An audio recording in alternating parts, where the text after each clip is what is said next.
Boa noite a todas as pessoas. Hoje nós temos a satisfação aqui de contar com um grupo de colegas da diretoria da Sociedade Paulista de Infectologia. A gente está com o Rodrigo Santana, que é da Faculdade de Medicina da USP de Ribeirão Preto, da Departamento de Moléstias Infecciosas e Parasitárias. A gente está com a doutora Ana Paula Rocha Veiga, que é professora na Uniluz em Santos e também do Instituto de Infectologia Emílio Ribas.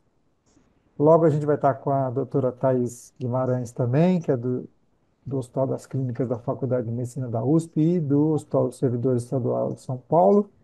E para quem não me conhece, eu sou Paulo Abrão, sou da professor da disciplina de Infectologia da Unifesp, da Escola Paulista de Medicina. E hoje a gente tem o prazer de receber aqui conosco a Marta Fernandes.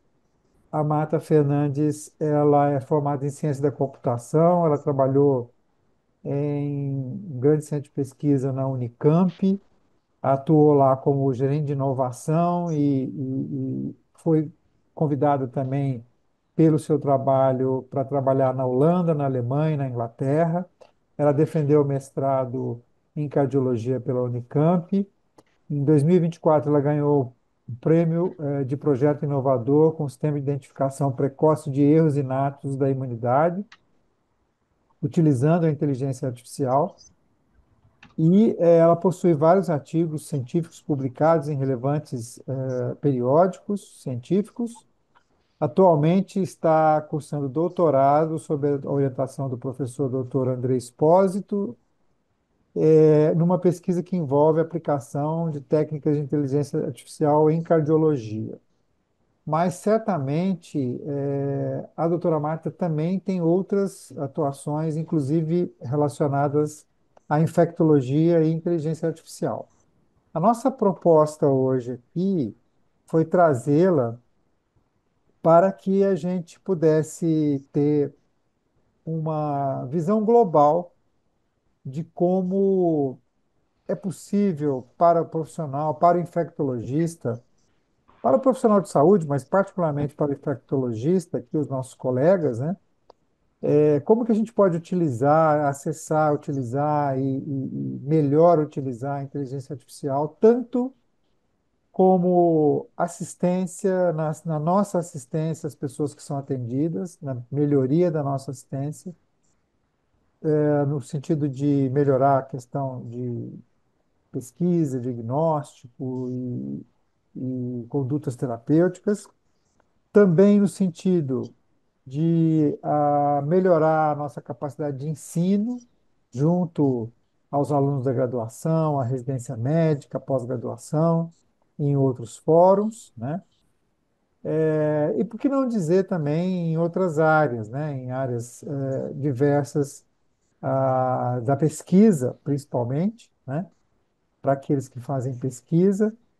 Então, essa ferramenta hoje ela é absolutamente fundamental, é uma nova revolução do conhecimento, né? Certamente ela vai ser um marco histórico, né? Junto com outros marcos históricos, como, por exemplo, a Revolução Industrial, a chegada da internet, né? Certamente aí a inteligência artificial ela vai marcar uma nova etapa do conhecimento humano, né? Então, queria passar a palavra para a doutora Marta e no final, então, os colegas vão me ajudar aí, Rodrigo e Ana e Thaís também, na discussão, tá bom? Marta, é um prazer estar com você aqui e você está com a palavra. Obrigado.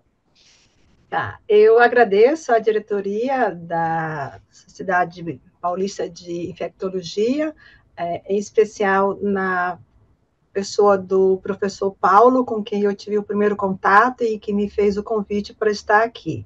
Para mim é assim uma ótima oportunidade de estar com vocês, até porque a gente está envolvida com um projeto na área de infectologia E eu gosto também muito de compartilhar o conhecimento. Eu acho que o conhecimento ele tem valor quando ele é compartilhado, né? É o tipo da coisa que não dá para ficar com a gente. Então, eu preparei um material especial aqui para vocês e vou começar então. Eu só gostaria de que vocês confirmassem que vocês veem o meu compartilhamento. Sim, Sim? Então, vamos lá. Bom, então, eu começo mostrando para vocês as minhas credenciais que me habilitam a estar aqui conversando com vocês, que são especialistas são médicos e são especialistas na área da infectologia. Eu estou inserida no contexto do Laboratório de Aterosclerose da Faculdade de Ciências Médicas.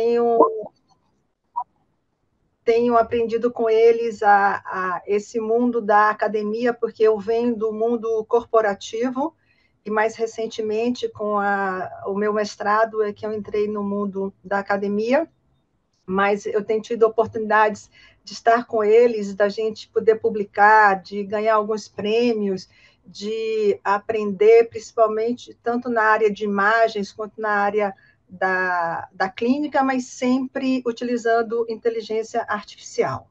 Eu também sou responsável técnica numa empresa chamada Clarity Health, e a gente tem um produto que faz a coleta estruturada de dados para justamente depois aplicar inteligência artificial, que é chamado TAMIS, e não existe inteligência artificial sem dados estruturados. Por isso a importância de a gente ter esse produto. Bom, eu começo também com uma notícia bem recente agora, desses poucos meses atrás, quando a China decidiu que todos os níveis escolares eles passariam a aprender o assunto inteligência artificial. Desde o começo da educação até a universidade, obviamente, diferentes formas, né, e diferentes profundidades, mas todos os níveis farão parte da sua educação básica o assunto inteligência artificial. Eu acho que isso é uma das evidências de que nós não estamos falando de uma tecnologia que é passageira, e sim que é algo que veio para ficar. O professor Paulo já falou que ele está sendo considerado dos grandes marcos, né, além como foi a Revolução Industrial. E aqui também é uma decisão de país que também demonstra isso. Bom, mas, ok, a gente pensa isso, mas exatamente por que a gente pode considerar o uso de inteligência artificial? Primeiro porque a IA, eu vou falar muito, em vez do nome inteiro, inteligência artificial, vou falar IA. A IA ela pode analisar muitas variáveis e muito mais do que os modelos tradicionais, e isso ajuda a construir novas relações identificando as covariáveis. E quais dessas variáveis mais influenciam na tomada de decisão do algoritmo, né?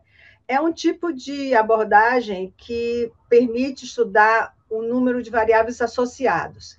E nesse contexto de geração exponencial do conhecimento, a IA oferece uma capacidade de lidar com um número massivo de dados.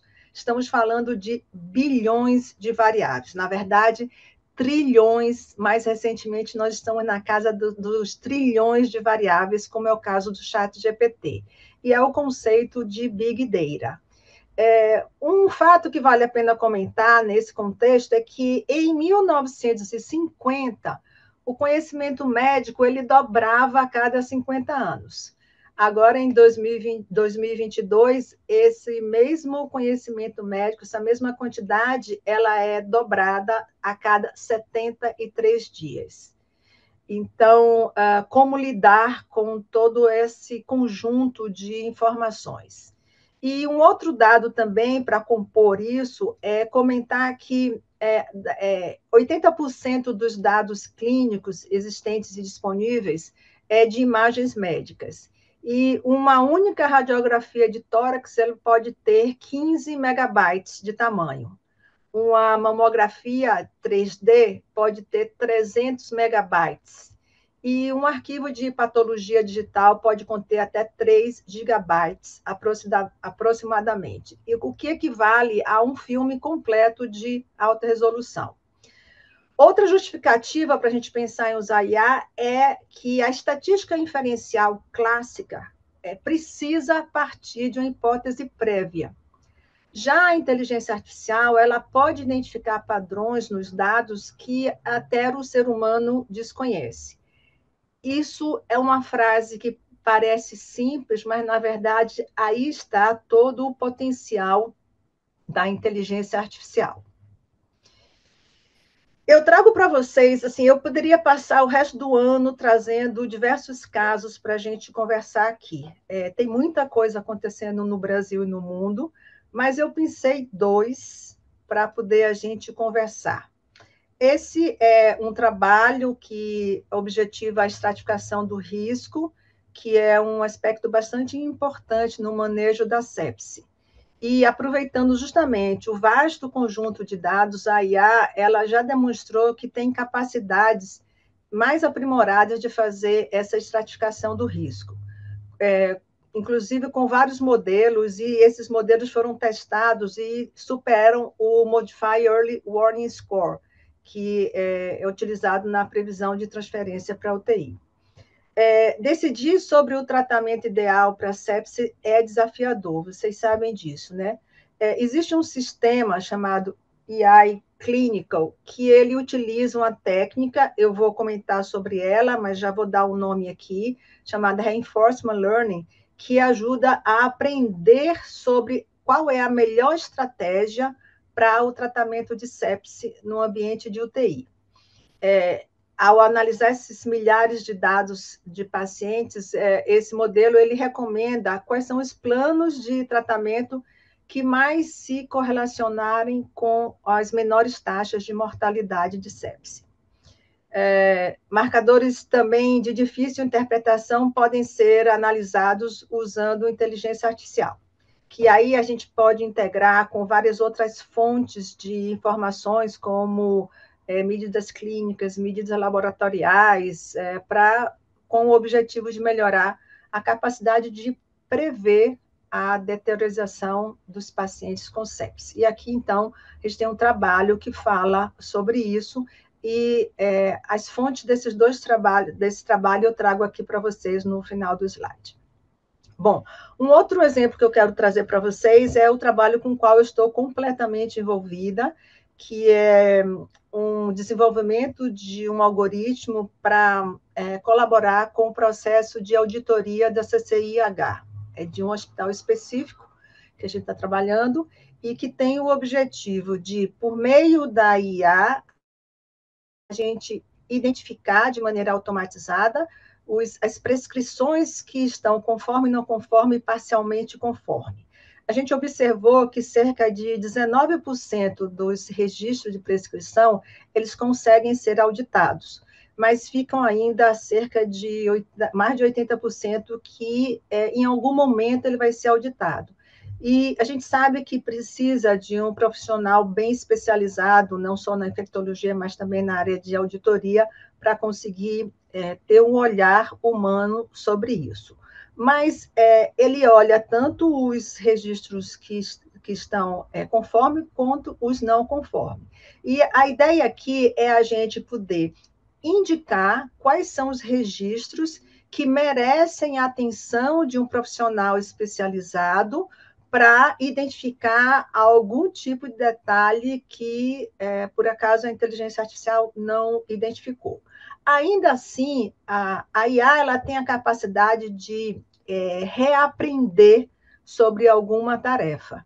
Então, isso que for identificado pelo auditor pode entrar novamente no algoritmo para ele ser retreinado.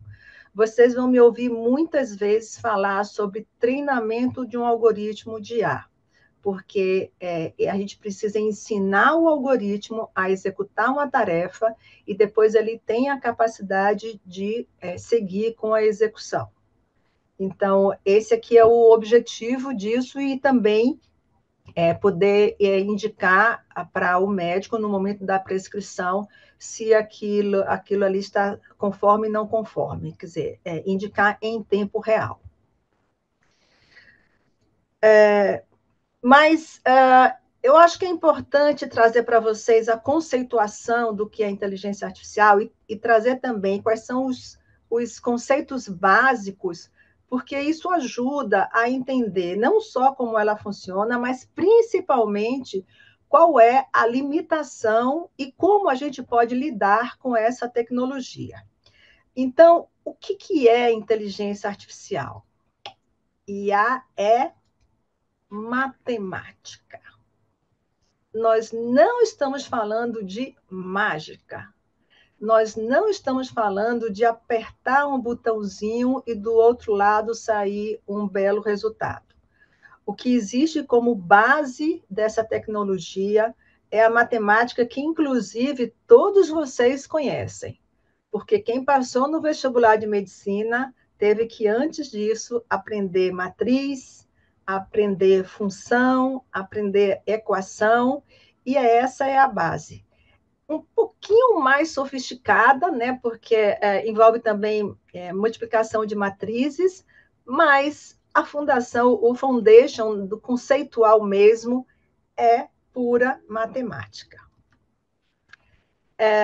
A IA tem essa capacidade de identificar os padrões nos dados. Os dados falam. Os algoritmos, então, eles buscam mimetizar essa inteligência humana para a execução das tarefas. E interativamente, ou seja, aprendendo com os dados, é possível identificar esses padrões. Padrões esses que, às vezes, nem o ser humano consegue enxergar.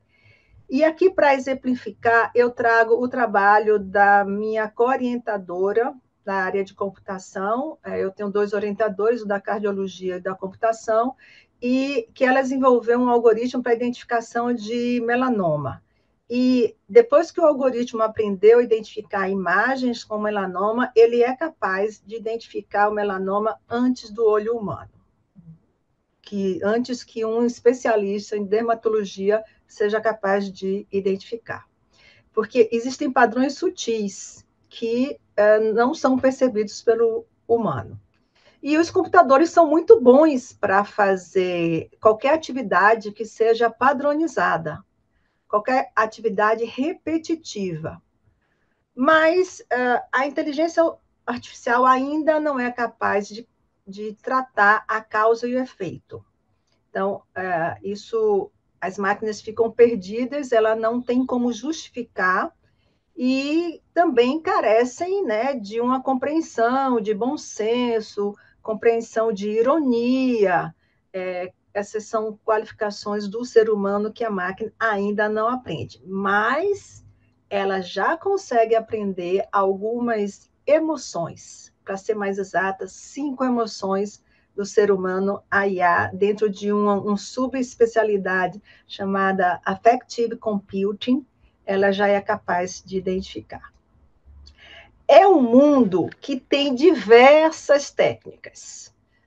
Só nesses slides eu trago para vocês cerca de 30 delas, e esse slide ele não tem todas, não está completo de todas as técnicas. E a gente está falando, então, do entendimento de saber qual é o problema que a gente precisa resolver e também conhecer algumas dessas técnicas para poder saber qual delas é que vai ser aplicada. E muitas vezes eu vejo aí, principalmente às vezes na escrita, às vezes nas conversas, um pouco de confusão com os conceitos.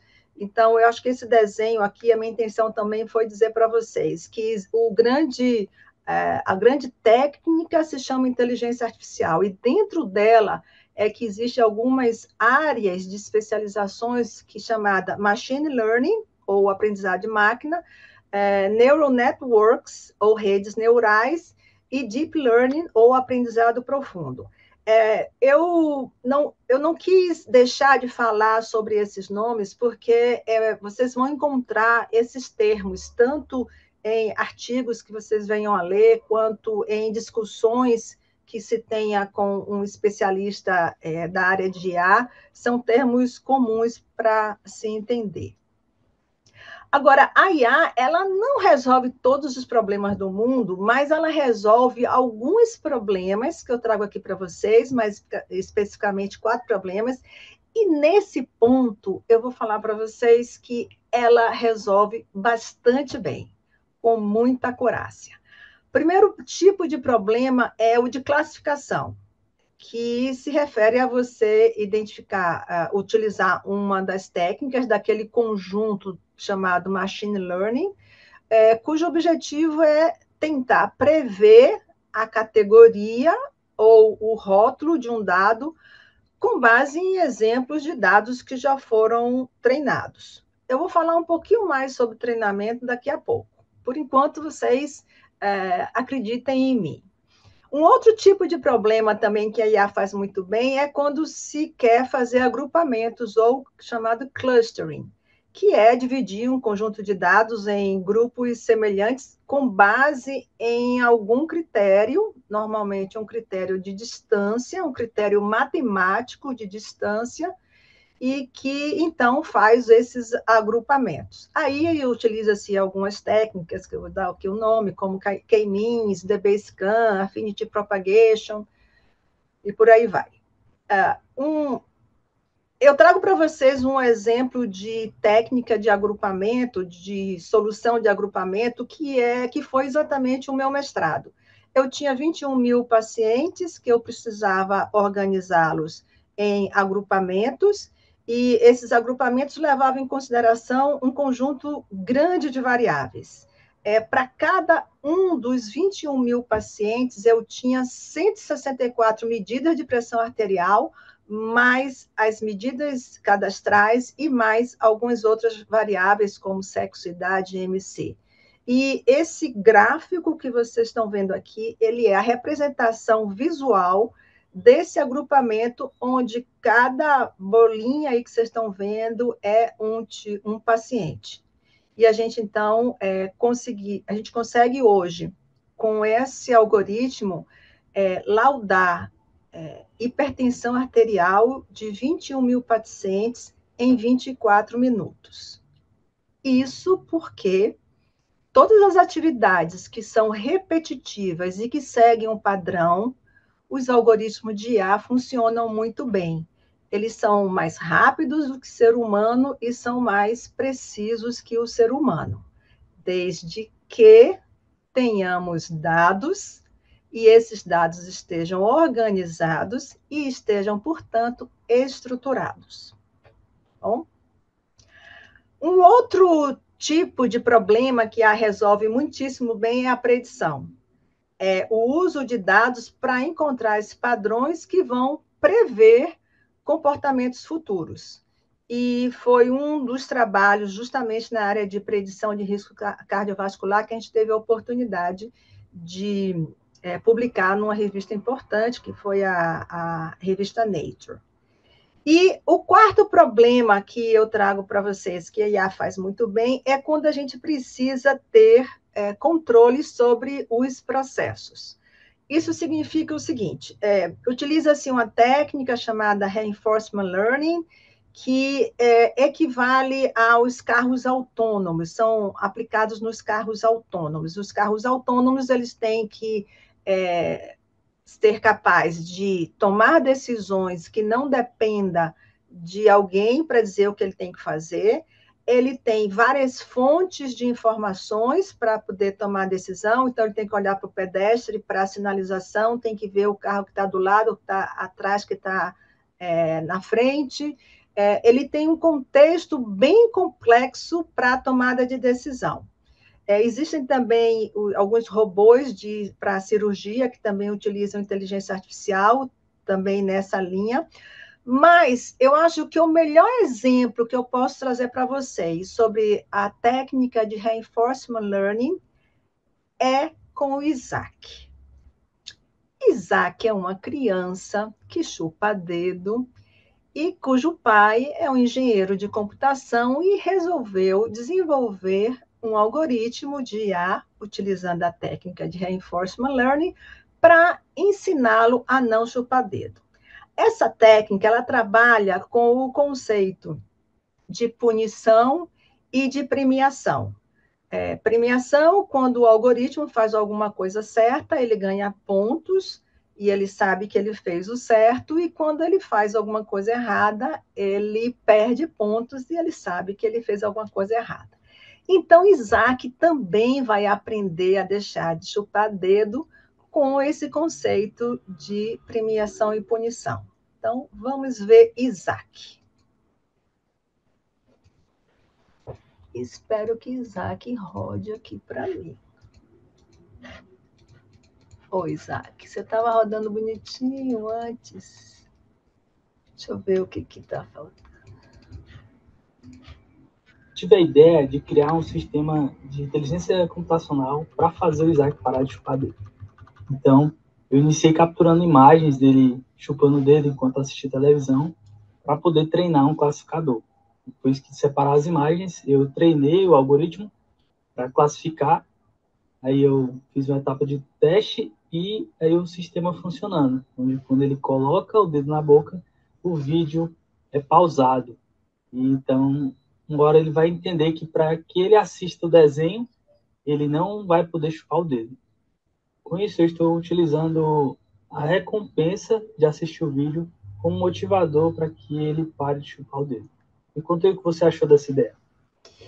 E o interessante disso é que tanto Isaac, ninguém disse para ele que isso iria acontecer. Então, intuitivamente, ele aprendeu que ele não poderia botar o dedo na boca, e assim como o algoritmo também faz o seu aprendizado. Tive a ideia. E por falar em Isaac, por falar em uma criança, como é que esses algoritmos aprendem? A melhor forma de dizer para vocês sobre como os algoritmos aprendem é pensar numa criança, num bebê que, ele, ao nascer, ele não tem muitas informações sobre o mundo, mas as experiências que são passadas para ele vão formando o seu repertório de vida. Então, o bebê vai aprendendo tudo o que apresentarem para ele. E significa também que se a gente ensinar uma coisa errada para o bebê, ele vai aprender coisa errada. Se a gente ensinar a coisa certa, ele vai aprender coisa certa. Da mesma forma é com o algoritmo. Se a gente entrega dados desqualificados, ele vai aprender errado. Ele não tem o discernimento de entender o que significa aquele aprendizado. Ele só sabe ver padrões. Então, ele vai absorver o que for entregue para ele. Então, a gente precisa ter dados adequados, amplos, de preferência em grandes quantidades, para ser possível treinar um algoritmo de IA. Mas o processo não é mágico, como eu falei para vocês, né, no começo. Na verdade, existe todo um procedimento que a gente tem que organizar. É preciso obter esses dados, é preciso definir qual é o problema que a gente quer resolver dentro daquelas 4 que eu falei para vocês. É preciso organizar esses dados, porque a IA não tem a capacidade de receber dados faltantes, nem dados desestruturados. Com esses dados, a gente separa em 2 blocos, e o primeiro bloco a gente entrega para a inteligência artificial ser treinada, e depois que a gente testar esse modelo, ou seja, que a gente validar esses resultados junto com o especialista de domínio, que significam vocês, a gente, então, tem um algoritmo que estaria pronto para ser aplicado, e aí, então, com o segundo conjunto de dados que a gente fez a separação no momento da preparação e treinamento dos dados, a gente entrega para o algoritmo, e aí sim, ele se torna capaz de conseguir dar as respostas de determinada tarefa. E depois a gente pode retreinar esse algoritmo, né, à medida que ou os dados vão evoluindo, a gente consegue entregar novamente esses dados para fazer um retreinamento. Isso acontece muito com o ChatGPT, no momento em que a gente diz lá que achou legal a resposta dele, Então, a gente está contribuindo com o retreinamento de uma IA generativa. Então, esse processo, eu acho que esse slide talvez seja o slide mais importante que a gente tem nessa conversa hoje, porque entender todo esse processo é essencial até para ter a consciência de que as coisas não são mágicas e que também a gente precisa treinar um algoritmo. A gente precisa ensinar o algoritmo a executar uma determinada tarefa. Nós ainda não temos a capacidade de treinar um algoritmo para executar todas as tarefas possíveis, que é o conceito de IA genérica. Está se trabalhando para isso, mas ainda não chegamos nessa condição. E, por falar em IA genérica, eu trago para vocês também uma conceituação importante, que é o conceito de IA discriminativa e IA generativa. A IA discriminativa é quando a gente tem, por exemplo, que fazer uma classificação daqueles dados, mas depois que a gente classifica, eles continuam sendo os mesmos dados, organizados, respondendo a alguma tarefa, mas continuam sendo os mesmos dados. Quando a gente tem uma IA generativa, é a capacidade que a IA tem de gerar novos dados. Portanto, nós estamos falando de novos conhecimentos. E isso é o que é o ChatGPT, que teve investimentos na ordem de $1 bilhão para, em 2022, 30 de novembro de 2022, oferecer para a gente a condição de a gente fazer perguntas e ele nos dar respostas. É nessa ordem de investimentos que as IA generativas rodam. Em 2017, este artigo que foi publicado foi o divisor de águas que permitiu que em 2022 a gente tivesse o ChatGPT. Já há bastante tempo que estava se tentando fazer com que a nossa linguagem, a linguagem humana, que é complexa, cheia de vieses, com a cultura influenciando, com a nossa relação humana influenciando, fosse capaz de ser transcrita para uma condição de computador, que, na verdade, só sabe 0 e 1. Então, fazer essa transcrição de alguma coisa complexa da nossa linguagem para o computador foi alguma coisa que demandou bastante conhecimento, investimento e tempo. Mas, em 2017, quando foi publicado esse artigo, passou a existir um divisor de águas, porque esse artigo é o que traz o conceito de contexto. Na nossa linguagem, se a gente fala a palavra, o substantivo manga, e eu não falo mais nada de contexto, a gente não sabe se eu estou me referindo à manga fruta ou à manga parte de uma vestimenta. É esse contexto que foi o transformador. Até por isso a técnica se chama Transformers. E por ironia da vida, todos esses autores aí, pelo menos a maioria deles, trabalhava no Google naquela época. E quando o Google tomou conhecimento dessa técnica, eles disseram que não queriam e que, portanto, eles poderiam publicar, poderiam tornar público.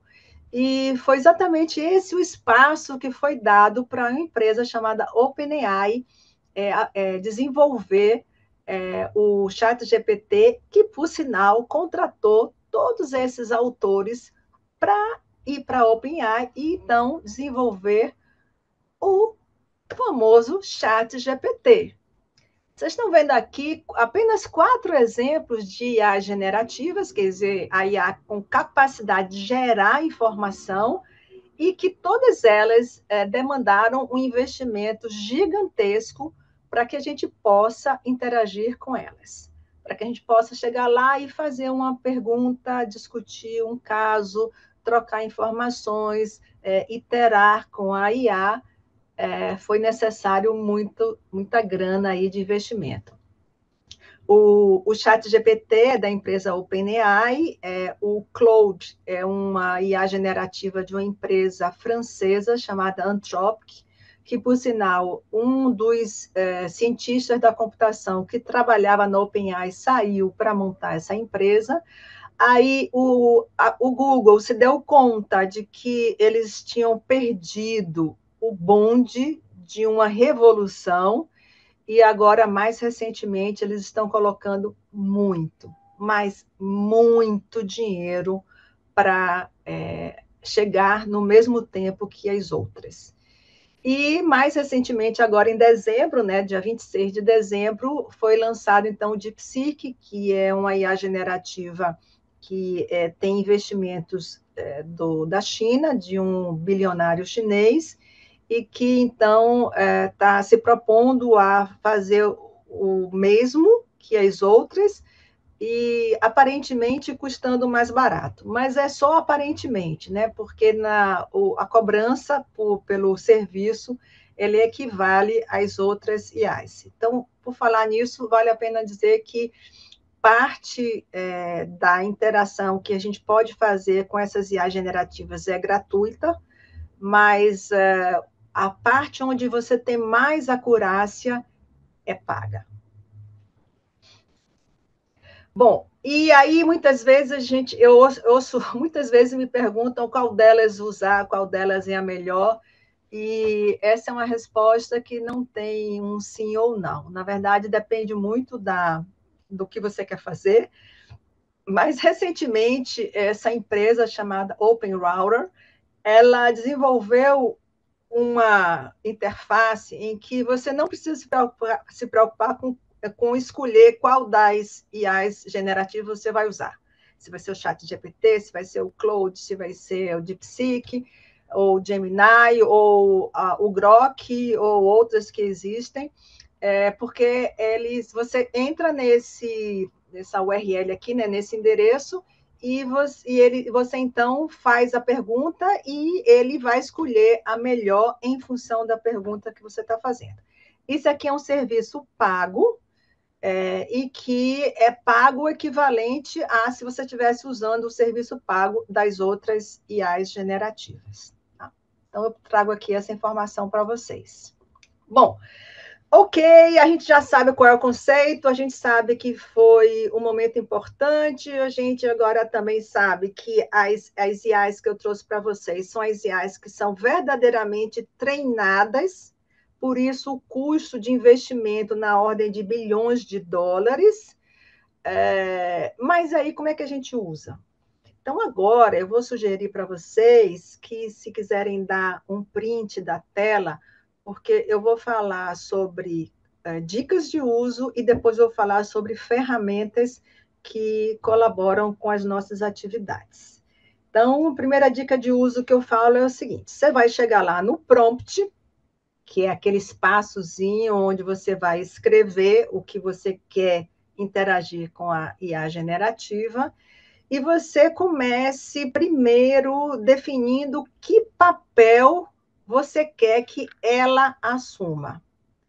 Porque, lembre, a IA generativa foi treinada com os bilhões de informações que existem públicas na internet.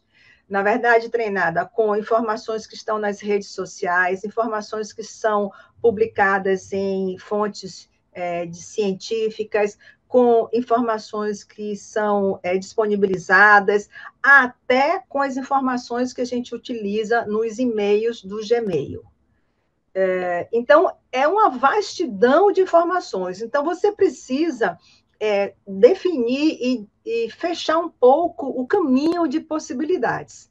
Por isso que definir, esclarecer qual é o papel que você quer que ela assuma é muito importante, porque significa que ela não vai olhar para as outras bilhões de possibilidades. A segunda dica escreva um texto que ajude o máximo possível a ela te dar uma resposta mais acurada. Então, continuando, já defini qual é o papel, eu chegaria e diria o seguinte: primeiro que eu quero que ele escreva um texto, então eu digo o que é que eu quero, que é um texto, que não é uma análise, que não é imagem, não é um áudio. Depois eu defino que tamanho é esse texto, aqui no exemplo são 4 parágrafos, eu especifico sobre o que eu quero que ela fale e também dou uma qualificação. Aqui no nosso exemplo, eu estou dizendo que considere que o leitor é um infectologista experiente. Eu poderia dizer que é um infectologista inexperiente ou de experiência média. Então, tudo isso são qualificadores que colaboram na resposta mais acurada possível. Imaginem qual é a complexidade de fazer um negócio como esse, gente. Bom, outra dica, defina qual é o tom que você quer que venha essa resposta. Lembrando que a IA generativa não tem a capacidade de entender ironias, nem piadinhas. Então, mas ela é capaz de escrever um tom formal, um tom informal. Você pode dizer que você quer que ela seja criativa na resposta. Só para dar uma informação sobre criatividade, isso é um parâmetro que existe no algoritmo. Então, a depender do que você peça, esse parâmetro sobe ou desce. Então, isso é para vocês verificarem como que de uma linguagem a gente consegue chegar num ponto específico de um algoritmo. Aqui, você pode pedir uma resposta casual, você pode pedir uma resposta mais estruturada. Tudo o que você qualificar vai ajudar a dar uma resposta mais adequada. Bom, outra dica que eu trago para vocês é que é essencial incluir palavras que ajudem no direcionamento. Então, por exemplo, discutir, esses verbos, discutir, comparar, projetar, avaliar, eles permitem permite que a IA compreenda melhor qual é a tarefa que se quer realizar.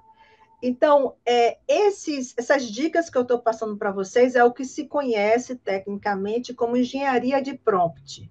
Ou seja, você vai aprendendo a interagir com a IA generativa.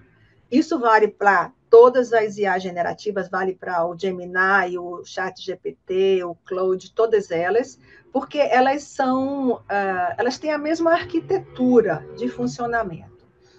Então, você vai interagindo e vai aprendendo a interagir e vai dando todos os qualificadores necessários para que ela também entenda o seu pedido. E outra dica que eu trago para vocês é que não escrevam um prompt muito vago. Na verdade, a palavra mais certa é um prompt muito amplo, cuja resposta dê margem a muitas possibilidades. Nós estamos falando de uma técnica que ela é probabilística. Ela identifica qual é a probabilidade da próxima palavra ser a mais adequada. Então, se você escreve um prompt muito amplo e muito vago, ela vai identificar pequenas probabilidades. Então, seja específico.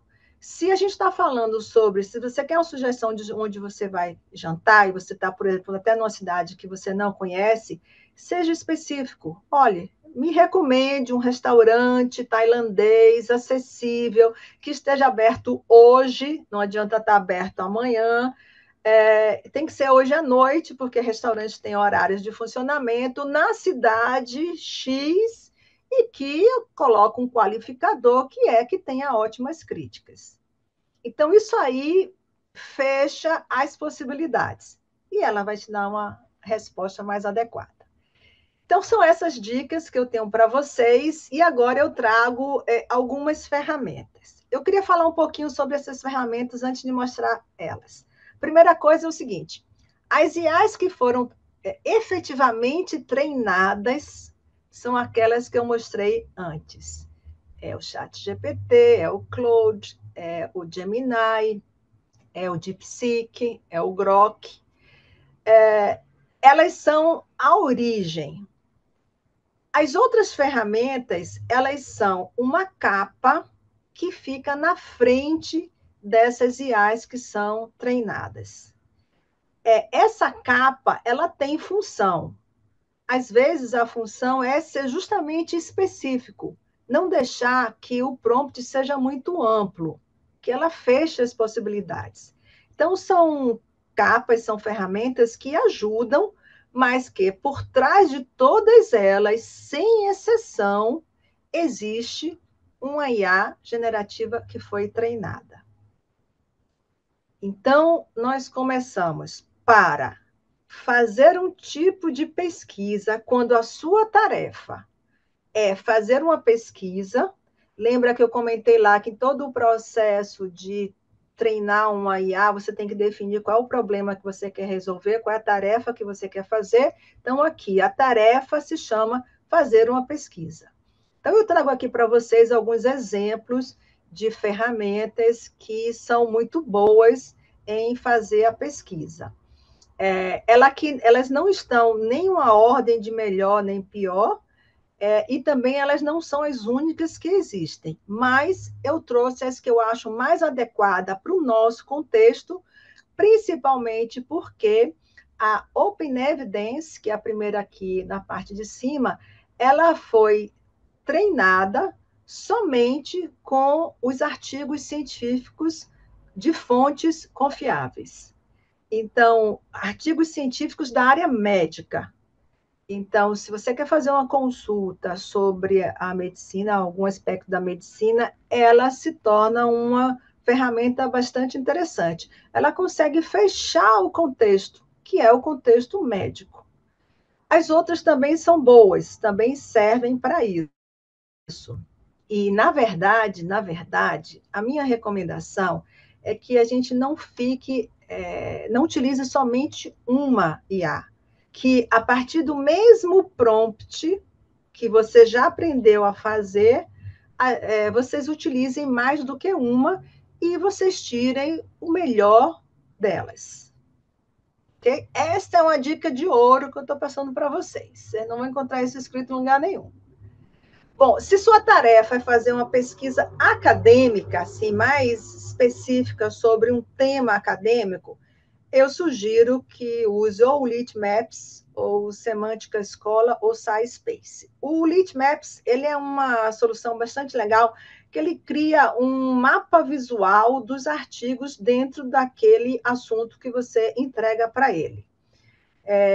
A Semântica, ele lista todos os principais artigos de um assunto, de um determinado assunto. Por exemplo, você tem uma pergunta de pesquisa, você coloca aqui e ele começa a te mostrar de maneira organizada os principais artigos que existem. E o SciSpace, ele é também muito interessante, principalmente porque ele lida muito bem com arquivos do tipo PDF. É muito comum a gente encontrar na medicina arquivos que saem, por exemplo, de exames, principalmente os exames laboratoriais, e que um arquivo PDF, gente, é uma imagem. Apesar da gente ver texto nela, ela é vista pelo computador como uma imagem. Então, ela tem que ser tratado como uma imagem, como pixels de uma imagem. Então, o SciSpace faz isso bastante bem.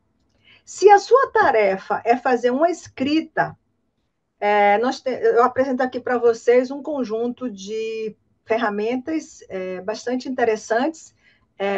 Eu gosto delas todas, tá? Não, eu já falei que não é uma ordem de preferência, mas o Quillbot é uma das que eu acho assim, bastante interessantes para fazer uso. Vale um comentário importante aqui.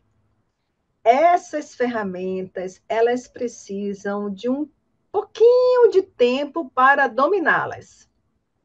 Ela não é uma coisa mágica. Então, às vezes, você precisa entender que tem um lugar onde botar o prompt, não é embaixo, é em cima. Às vezes, a resposta que ela te dá, você precisa pedir que ela estenda um pouco mais. Então, um pouquinho de domínio dessas ferramentas é necessário. Aliás, como qualquer ferramenta, gente, até um martelo você precisa minimamente saber como utilizar. Tá? Se a sua tarefa é fazer tradução em gramática, eu trago aqui duas e poderia trazer milhões aqui, porque isso, justamente essa tarefa é a que tem mais ofertas de ferramentas, mas eu gosto muito, muito da Grammarly, porque ela acerta a gramática, ela te sugere uma escrita melhor, sem fazer uma grande modificação do seu texto. Então, eu não quis encher aqui com milhões de possibilidades e eu estou realmente fazendo uma curadoria das ferramentas que são as que eu entendo como mais úteis para vocês. E se a sua tarefa é fazer gráficos, né? Quem está num mestrado, num doutorado, quem está fazendo pesquisa científica, precisa sempre ter uma ferramenta para fazer gráfico. Aqui eu trago algumas que, inclusive, o Canva, junto com o gráfico, você também pode fazer uma apresentação.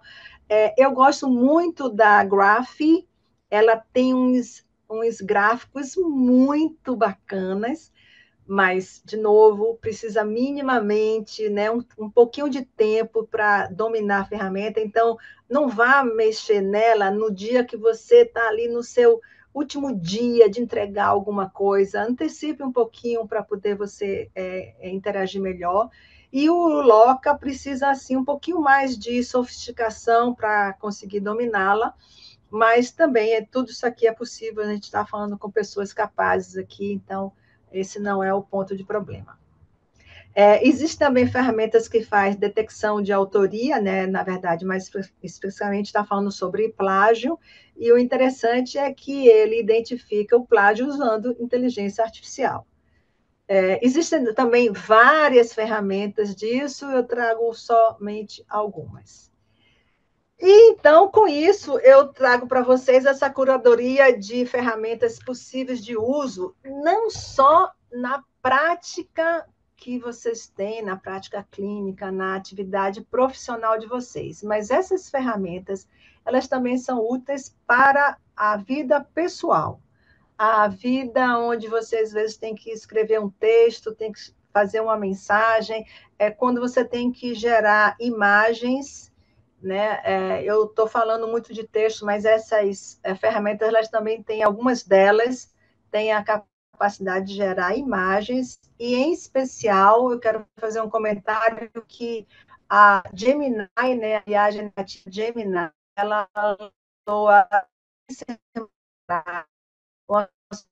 uma para geração de imagens muito, muito bacana. Então, o Google perdeu um pouco a corrida da IA quando ela decidiu não utilizar aquele artigo, né, aquela técnica chamada Transformer, mas agora, como ela está botando muito dinheiro para melhorar, ela realmente está agora entregando cada resultado sensacional. Bom, agora, como foi solicitado falar sobre IA na pesquisa clínica, eu trago aqui para vocês a informação de que é possível utilizar a IA em todas as etapas de uma pesquisa clínica. A gente pode utilizar no desenho do estudo, para, por exemplo, criar modelos de simulação bem detalhados, que consiga prever resultados com base, por exemplo, em diferentes desenhos de estudos. Ou seja, antes da gente partir para a efetivação, a gente pode fazer otimizar o protocolo de estudo e, principalmente, a maximizar a probabilidade de ter sucesso e, eventualmente, minimizar os riscos, né? Algoritmos, por exemplo, de machine learning, eles permitem fazer projetos de ensaios, chamados ensaios adaptativos, né? Onde a gente vai modificando os parâmetros do estudo e vai vendo os resultados provisórios. Em função desses resultados provisórios, vai fazendo a adaptação. Isso é uma forma de tornar esses ensaios mais flexíveis, né? E também é possível utilizar esses algoritmos de IA para poder identificar os pacientes elegíveis, né? Para fazer a triagem de pacientes que são mais adequados para responder aquela pergunta do estudo clínico. Isso já está sendo utilizado em vários lugares, a gente usa isso lá no Aterolab, é utilizado também fora do país. E então, nessa etapa, tem uma função muito interessante. Na etapa de coleta e monitoramento, a IA pode entrar para processar esses dados que vêm de diferentes fontes. Vêm das fontes dos sensores vestíveis, que são chamados wearable devices, que está dentro do contexto de internet das coisas e que tem a capacidade de monitorar, por exemplo, os sinais vitais dos pacientes e muitos outros parâmetros esses que são coletados em tempo real e também é coletado de maneira continuada. Então, são muitos dados de diferentes fontes, de diferentes formatos, em que a inteligência artificial tem a capacidade de consolidar todos esses dados e organizá-los em uma estrutura e entregar ao algoritmo. Essas plataformas alimentadas para elas podem também facilitar a adesão do paciente, quando ele tem a capacidade de capturar os eventos adversos de maneira rápida. Isso eu acho que é particularmente útil, né, quando os ensaios são necessários fazer, principalmente monitoramento contínuo de sintomas nas UTIs. Na etapa de análise de dados, aí, gente, sinceramente, a gente se diverte, porque a gente pega imagens, textos, áudios, dados de sensores, tudo isso a gente consegue sinais precisos, rapidamente, e pode ser uma quantidade massiva de dados. E tudo isso é colocado de forma estruturada no algoritmo, e aí o algoritmo, então, fica com a função de identificar padrões, de verificar tendências, de obter insights. Eu já comentei com vocês de padrões que o ser humano, às vezes, nem identificou, de correlações de variáveis que o ser humano ainda não identificou, e aí está a oportunidade de gerar novo conhecimento. Bom, como seria, então, agora o outro tema que me foi pedido foi falar sobre IA no ensino, né? Nós temos aqui professores de universidades e nós também podemos usar no ensino, principalmente quando a gente considera usar os 4 Cs do ensino do século XXI. Como é isso com a IA generativa? Né? Como, por exemplo, o ChatGPT. Vou botar só como exemplo. Bom,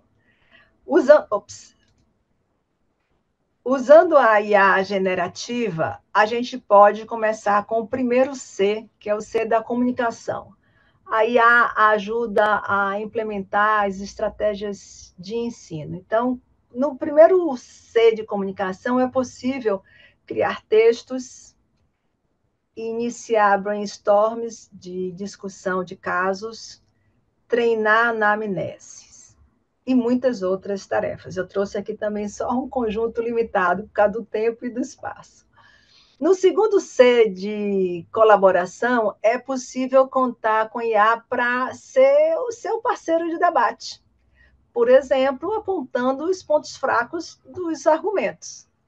Também é possível, por exemplo, gerar uma tarefa onde um texto gerado por IA, ela é revisada por um outro aluno, um aluno gera o texto, outro aluno avalia o texto e discute. E também para identificação de gaps nesse texto. Com o terceiro C, que a gente está falando de criatividade, é possível desenvolver, por exemplo, a habilidade de fazer perguntas, de colocar lá no prompt. Afinal de contas, educar é ensinar a pensar.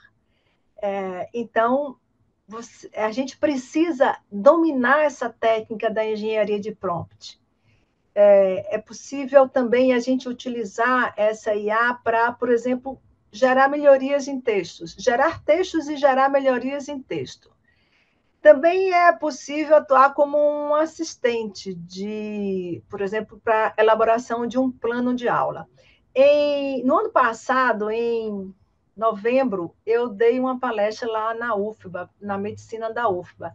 E o que me pediram foi justamente para apresentar possíveis prompts que geram planos de aula.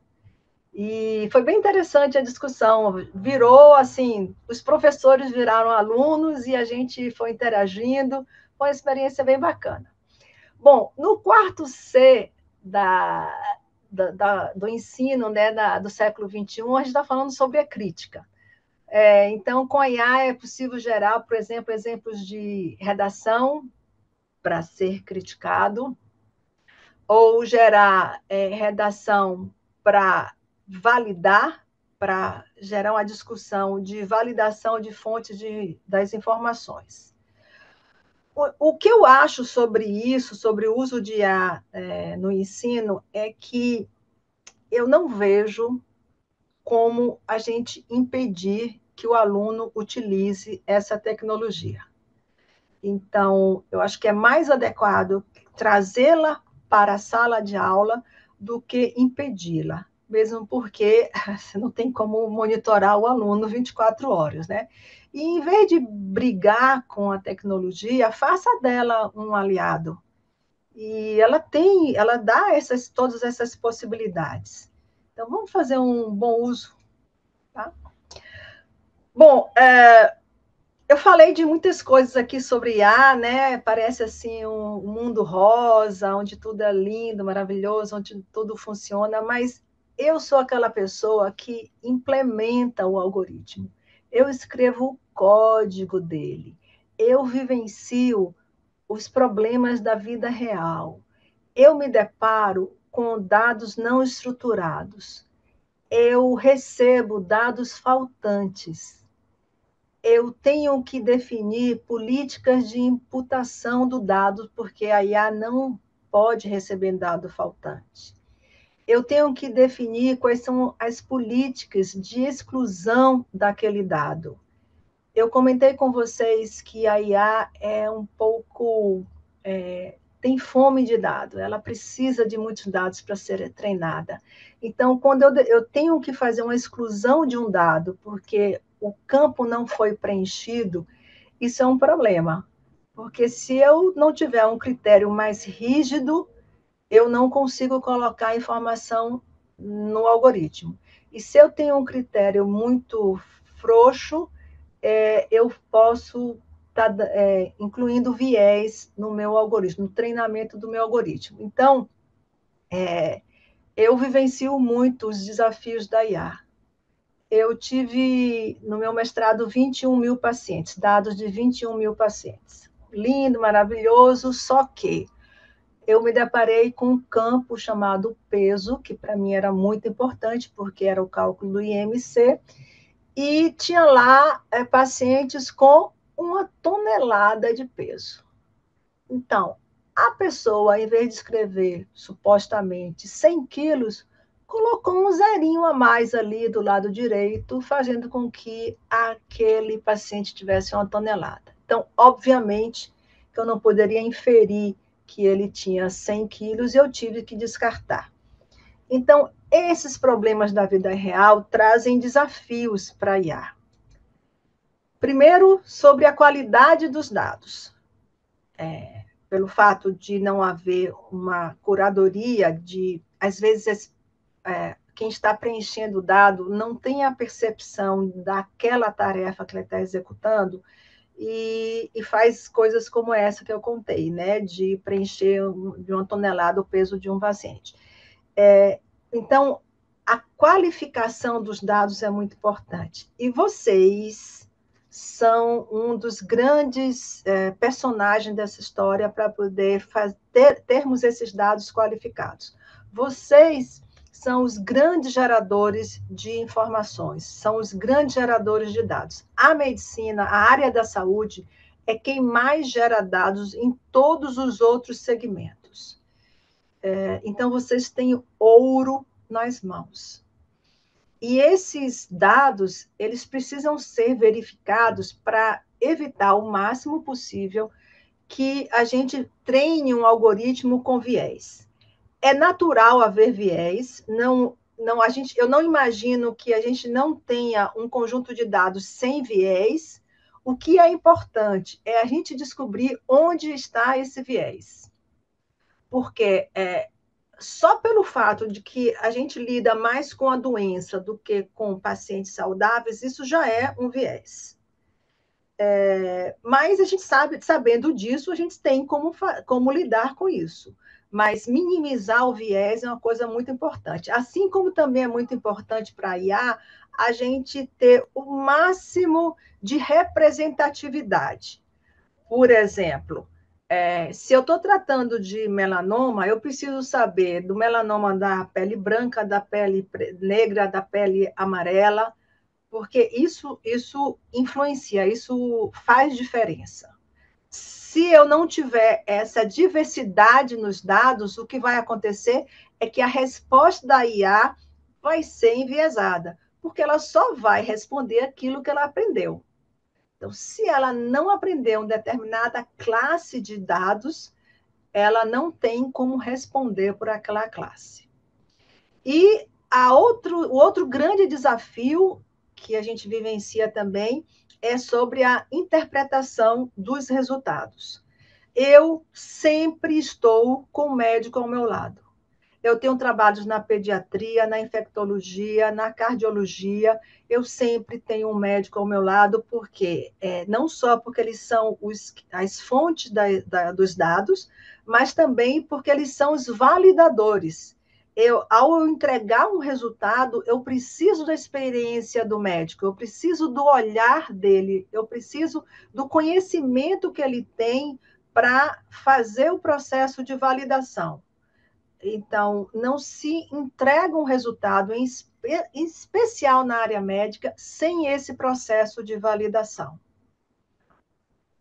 Então, o mundo não é tão rosa assim na inteligência artificial, mas eu fiz questão de trazer para vocês a realidade. A realidade de que a gente tem um processo até encontrar realmente uma IA que resolva o problema que a gente quer resolver, e que a gente tem sérios problemas sobre os dados. E vocês podem contribuir imensamente com a melhoria dessa qualificação de dados. Aí entra uma pergunta que eu imagino que alguém deva estar se fazendo aí. Tá bom, nessa história toda, qual é o papel do médico, né? É um papel extremamente relevante. Primeiro, porque vocês são os decisores, né? Então, acho que seria muito bom vocês saberem como a tecnologia funciona, já que vocês fazem parte da decisão. Depois, como eu falei para vocês, vocês fazem parte também da validação, né? De ter a interpretação crítica daqueles dados. Vocês têm um papel que eu não vejo como nenhuma tecnologia ainda conseguir substituir, que é a humanização do cuidado. É a palavra certa, na hora certa, é um abraço, é uma receptividade. Isso ainda, a IA está anos-luz de distância dessa humanização. Bom, vocês também podem ofertar os dados que são representativos, né? Como eu falei, os dados que realmente representem todas as classes daquela tarefa que se quer resolver.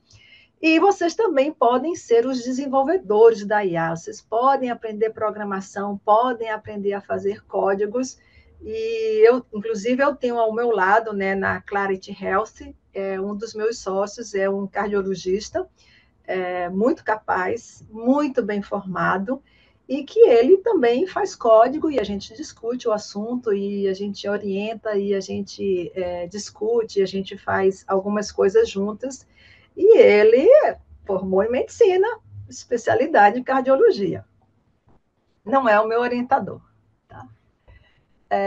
Mas meu orientador também é muito capaz. Bom, isso é o que eu preparei para vocês, né? E eu quero como o slide, como mensagem final que eu quero deixar para vocês é que existem algumas críticas, né, da tecnologia da IA, mas eu vejo que conhecimento, aliás, eu sigo aqui essa fala do Isaac Asimov, que diz que se o conhecimento cria problemas e tira a gente da nossa zona de conforto, com certeza não é a ignorância que resolve isso. Não é botar debaixo do tapete e fingir que não existe que vai resolver.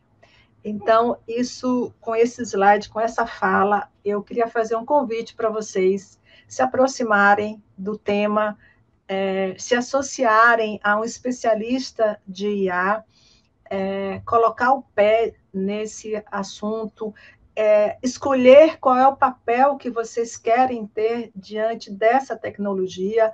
São diversos papéis possíveis, eu já falei para vocês aqui de vários papéis que é possível adotar, e eu espero que eu tenha incentivado vocês, e agora eu estou à disposição para dúvidas.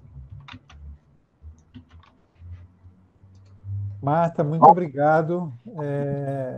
Excelente exposição. Eu acho que você brilhantemente conseguiu dar a volta ao mundo em termos de inteligência artificial, né? Dando aí como se fosse um menu, né, de possibilidades. Como eu disse antes, a gente tem a intenção de fazer um curso, né, uma coisa mais com maior vagar, assim, com mais tempo, para tentar ver de perto cada uma dessas sugestões que você deu para cada finalidade, para cada propósito. Mas eu fiquei impressionado de ver como que você transformou uma informação que ela é relativamente complexa, ela é complexa, né? Numa coisa simples. Então, parabéns também, além de tudo, da sua competência pela sua didática.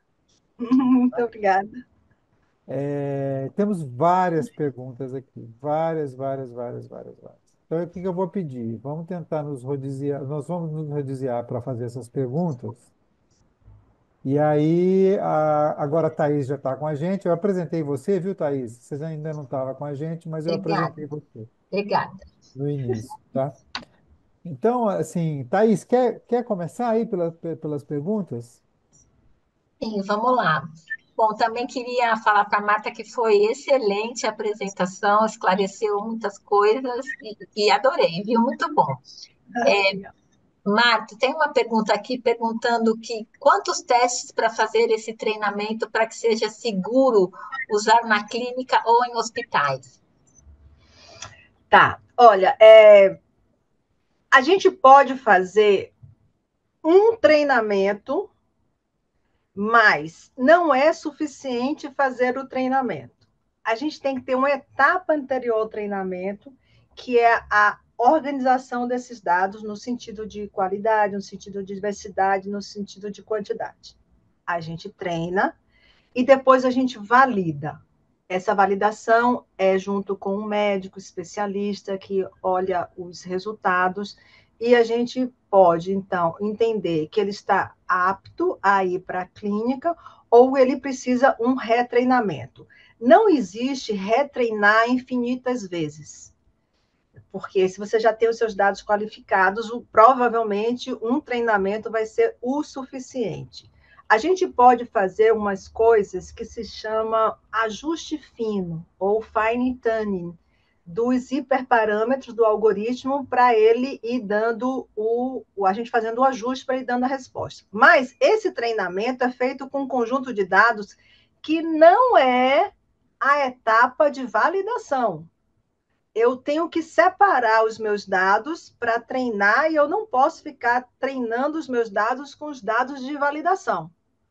É como se, imagina um aluno que, em vez de aprender e entender a matéria, ele memorizou. Se eu não fizer essa separação entre os dados, o que eu vou fazer, o que eu vou ensinar para o algoritmo é memorizar. Quando eu entregar novos dados, ele não vai saber responder. Então, não é quantidade de treinamento, é qualidade dos dados desse treinamento. Legal. Rodrigo, quer seguir? Bom, Também gostaria muito, viu, de te parabenizar, Marta, pela qualidade aí da sua apresentação e pelas dicas, né, práticas aí para o uso da IA. Bom, eu teve uma pergunta aqui que eu acho que remete a uma etapa que eu achei muito importante que você fez, é de treinar no prompt, fazer o treinamento prévio para que você tenha uma resposta mais adequada, né? Porque na ansiedade o que a gente faz não é isso. Você faz uma pergunta bem direta, você não quer passar cada etapa daquela. Então, acho que essa pergunta aqui, ela remete a essa questão aí que talvez valha a pena repassar um pouquinho, né? Você coloca aqui ficou confusa se essas perguntas devem ser feitas direto no chat GPT ou em alguma das outras ferramentas lá. Eu acho que essa pergunta aqui, ela merece talvez repassar um pouquinho daquele treinamento dos prompts, né, para que a gente tenha respostas melhores, né? Tá. Eu estou na frente de uma IA generativa e Uhum. eu vou ficar falando sobre o chat GPT, mas lembrando que a gente pode usar as outras IA generativas, tá bom? Então, eu estou na frente do chat GPT e tem lá na parte de baixo o espaço de prompt. Eu sei o que eu quero conversar com o chat GPT. Eu tenho já na minha mente um determinado assunto. Aí eu começo dizendo, chat GPT, você é um médico infectologista. A primeira coisa que eu tenho que fazer é definir o papel que eu quero que ele tenha. Depois, em seguida, pode ser na continuação do prompt, tá? Eu não dei enter ainda, mas eu já defini o papel que ele tem. Então, dando continuidade, eu falo que eu quero um tipo de resposta. Eu quero um tom formal, um tom informal. Eu digo que o que eu quero que ele faça, no sentido de que eu quero que ele escreva um texto, eu quero que ele gere uma imagem, eu quero que ele faça um gráfico, e sobre o que eu quero que ele faça essa tarefa. Tudo isso naquele espaçozinho de prompt, eu vou e dou um enter. Ele vai me responder. Como eu comentei, nós estamos falando de uma solução de probabilidade, de qual é a palavra que ele vai me responder. Cada uma das palavras que ele responde para mim, ele faz um cálculo de probabilidade. Claro que ele já foi treinado para fazer isso, certo? Essa etapa está lá atrás. E não cabe a gente fazer isso. Então, ele me responde e eu posso, então, a partir daí, começar a interagir com o chat GPT para ir ajustando. Ajustando porque eu queria que ele desse continuidade àquilo que eu estou perguntando, ajustando porque eu gostaria que ele mudasse algum aspecto, o que faz com que eu precise falar com ele sobre algo que eu tenha alguma noção de conhecimento. Falar com o chat GPT sobre algo que você nunca ouviu falar, você não vai ter a capacidade de fazer essa interação com os seus pequenos ajustes. Né? Nós estamos falando de uma probabilidade, né? Ele não tem o raciocínio como é o ser humano. O que ele procura é mimetizar a probabilidade de uma palavra. Se você tem um sujeito, você sabe que depois vem um verbo, depois vem um adjetivo. Então, é essa estrutura que ele tem a capacidade.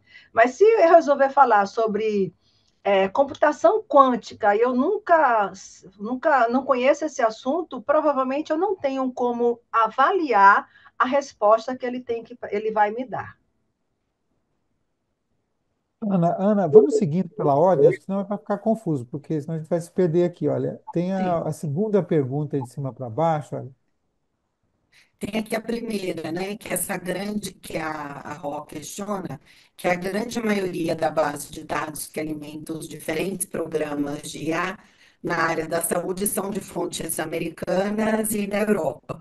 Qual que é o impacto disso para nós, né? Ainda mais na infectologia, acho que por conta aí dos dados epidemiológicos com que a gente pode utilizar. Excelente pergunta, e é por causa disso que a gente na Clarity tem uma solução de captura de dados estruturados. Por quê? a, a, vários não é só na infectologia, a mesma coisa vale para cardiologia, vale para outras especialidades. É feito pesquisas lá fora, e aí é dentro de uma população que praticamente sempre é uma população completamente diferente da brasileira, até porque a gente tem uma diversidade maior, e aí você faz, né? Você imagina que aquilo que vai funcionar lá vai funcionar aqui também. Às vezes sim, às vezes não. Tá? E qual é o impacto disso na IA? A IA precisa receber os dados e precisa que eles sejam diversos. Se eu não entrego diversidade para a IA, ela não vai me responder de maneira diversa. Então, se eu, por exemplo, só entrego para a IA uma população que mora nos Estados Unidos, em que é de pessoas brancas com capacidade de estudo tal, e ela vai aprender sobre isso. Se eu entrego um outro tipo de população, ela vai ter uma probabilidade de acertar da mesma forma que você joga uma moedinha e tem a chance de 50% dar certo e 50% dar errado. É a mesma coisa. Então, a captura de dados do nosso país, ela é essencial. E é por esse motivo que hoje a Clarity Health está fazendo um estudo clínico, capturando dados aqui em algumas partes do Brasil, para a gente poder aplicar os nossos algoritmos de IA para predição de risco, com base nesta população que é a nossa realidade. Excelente. Marta, eu gostaria até de perguntar isso do banco, baseado nesses dados. É um banco de dados para estudo clínico, como você disse. Nós vamos ter que fornecer, na verdade, o estudo, a metodologia, a base de dados em relação àquilo e mais um banco de dados que a gente tem para que a gente possa selecionar. Você tem que treinar no prompt, fazer o treinamento, pelo que eu entendo, e usando a IA, o que a gente vê é que cada vez que você faz, às vezes, a mesma pergunta, a mesma IA responde diferente. Porque justamente é uma probabilidade. Eu queria só ajustar um pouquinho a sua fala, que é o seguinte: quando eu entrego para IA generativa, o chat GPT, eu posso entregar para ele alguns arquivos para ele fazer a análise. Agora, ele foi treinado com uma diversidade de dados que existe aí disponíveis. Se eu estou fazendo um estudo clínico dentro do meu laboratório, num contexto específico, no contexto fechado, de uma população específica, a IA, o chat GPT vai me ajudar em várias partes, mas a melhor abordagem seria eu desenvolver um algoritmo para aquela finalidade. Não existe IA genérica que resolva todos os problemas do mundo. Então, se eu tenho um contexto específico, o melhor que eu posso fazer é obter esses dados desse contexto específico e treinar a minha IA, e aí sim eu terei respostas adequadas. Com um algoritmo baseado nisso, no prompt repetitivo, né? Agora, aí o chat GPT me ajuda de várias formas, mesmo que eu gere o meu próprio algoritmo. Ela me ajuda porque ela me mostra quais são os artigos que existem do tema, ela me ajuda a fazer gráficos com os dados que eu obtive do meu estudo clínico. Então, eu não estou descartando uma coisa pela outra. Mas, assim, o chat GPT é genérico, ele não vai Sim, resolver o seu problema específico. sim, excelente. Muito obrigada. Legal. Olha, mais uma pergunta aqui é a respeito aqui é uma coisa mais de responsabilização, né? Então, o colega está dizendo aqui, vamos supor que ele quer tomar uma conduta em determinada situação em um hospital, e aí ele utiliza um- uma inteligência artificial generativa, e aí existe um risco de erro, né? Ah, ele coloca assim: eu fico inseguro de pensar que não tem ninguém responsável pela qualidade daquela informação. De quem é a responsabilidade, né? É da IA, é de quem está usando. Então, o que que você. Essa é uma pergunta interessante também, né? Porque envolve até uma questão judicial aí, né? Eu até, se você me permitir, eu vou compartilhar aqui um slide, que essa é uma pergunta que chega com alguma frequência. Vocês estão vendo aí? Tá vendo? Sim, Chegou? Tá. sim, sim. Seguinte, sobre responsabilidade legal. Primeiro, eu adianto que isso é um assunto que ainda não está muito bem definido, muito bem esclarecido, nem no Brasil, nem no mundo. Normalmente, a área jurídica chega realmente depois dos fatos, né? Precisa acontecer vários fatos para depois ela definir a regra. Então, a mesma coisa vale para a IA. Está se tentando fazer definição de regras de uso, de privacidade, de segurança, até da responsabilidade legal, mas não tem nada assim fechado. E a questão de você definir essas regras é também você ter o cuidado de não impedir a inovação. Então, esse equilíbrio entre você colocar regras e ter a inovação é, assim, um equilíbrio bem sensível. Mas existem dois pontos de vista do lado do direito. São esses dois que eu estou trazendo aqui para vocês. Existe o pensamento de que não importa quão inteligentes as máquinas podem ser, elas não têm a intencionalidade, elas não têm aquilo que é do ser humano, que é o livre-arbítrio, a consciência. Então, dentro deste pensamento, não poderia responsabilizar um algoritmo. Existe uma outra linha de pensamento no direito que diz que sim, existe um conceito de agente artificial autônomo, e nesse caso não é agente da IA, não. Isso já é um conceito do direito de mais tempo, né? Que esse agente artificial autônomo ele poderia ser responsabilizado por suas ações. É o conceito de entidades despersonificadas. Então, vocês veem que são dois pensamentos completamente opostos. E que, nesse segundo caso, sim, os algoritmos poderiam ser responsabilizados. Hoje, no momento presente, o ato médico é a responsabilização. Tá certo. É isso que existe hoje. Não, tá certo. Quer dizer, é a pessoa que vai assinar e carimbar, né? Não tem jeito. Isso, É. exatamente. A outra pergunta aqui, só para a gente poder avançar. Quais ferramentas são gratuitas? Olha, o Chat GPT, o Gemini, o DeepSeek, o Grok são ferramentas, são IAs generativas que são pagas e gratuitas. Você tem a versão paga e tem a versão gratuita. Do lado daquelas outras ferramentas, que é aquela capa que a gente tem na frente, a gente tem o Graph, que é gratuito, o Grammarly, que é gratuito, mas tem uma parte paga. A gente tem o Killbot, que é gratuito. A gente tem o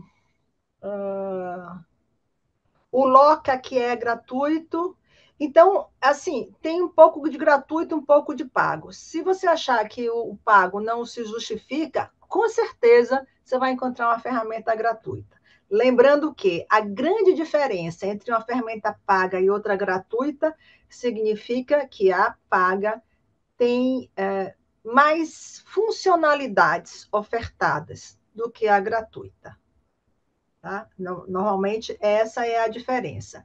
E aí, como é pago, o treinamento da IA tem uma acurácia melhor, tem uma preocupação melhor com os resultados, e a gratuita, às vezes, é o que dá. É o que deu, é a resposta que deu, sem muita preocupação com a acurácia. Bom, de maneira geral, é isso.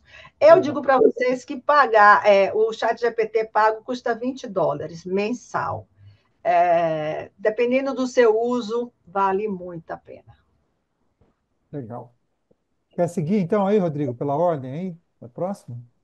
Isso. Então, seguindo aqui, tem uma pergunta que é, Marta, qual sua recomendação para estudantes da área da saúde que gostariam de se aprofundar mais no estudo e pesquisa da IA?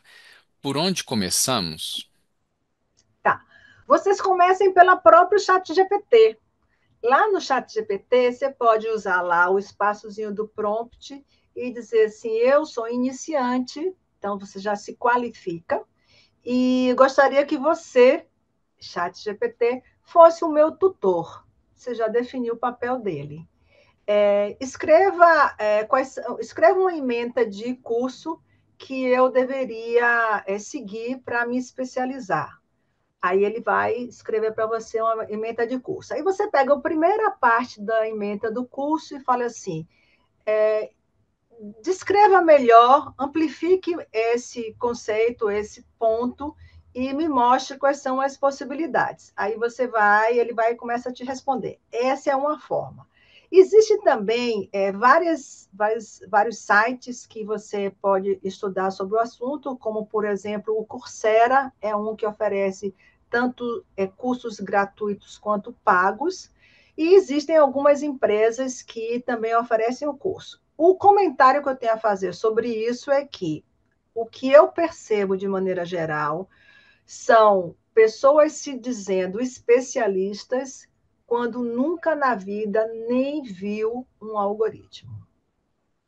Então, como é um assunto que está meio na moda, então a gente começa a encontrar um monte de gente que diz que sabe, que faz, que acontece, etc e tal, mas que às vezes não consegue passar da terceira página lá de perguntas.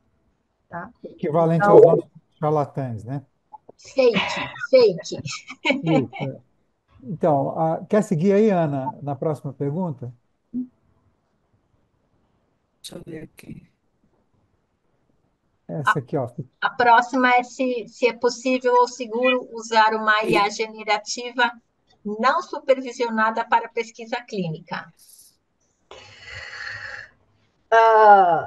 olha, vamos entender o conceito de não supervisionado, porque esse conceito existe dentro da IA e significa que um dado não supervisionado é um dado que não tem um label e que, portanto, a IA tem que saber qual é a resposta sem ter aquele label. Tá? Então, esse é o conceito. Então, dentro do mundo da IA, falar não supervisionado significa isso. Se você está falando sobre não supervisionado, significa que você está fazendo um estudo clínico que não tem nenhum ser humano para validar aqueles resultados, eu não recomendo que você siga por esse caminho. Porque a IA não é o maná do deserto, a resposta de todos os problemas, ele não é um coach, ele não é o orientador, ele não existe como pessoa. Ele é uma ferramenta muito boa, que é muito acurada, que trabalha 24 horas, não reclama, 7 dias na semana, não dá processo para você, mas precisa de uma supervisão humana quando nós estamos falando de medicina. Se a gente estivesse falando de um outro segmento, talvez eu não dissesse a mesma coisa, mas dentro da medicina é essencial ter essa supervisão humana. Inclusive, o próprio ChatGPT, dentro da arquitetura técnica dele, em uma das etapas, tem a supervisão do humano. Para verificar se as respostas foram adequadas no treinamento, isso foi feito por um humano, na verdade, por um batalhão de gente que foi contratada em diferentes países, porque nós estamos falando de centenas de línguas que o ChatGPT pode lidar. Então, em diferentes países, contratou-se pessoas para validar a resposta. Então, é importante ter um profissional, a gente chama isso de especialista do domínio. Vocês são os especialistas de domínio.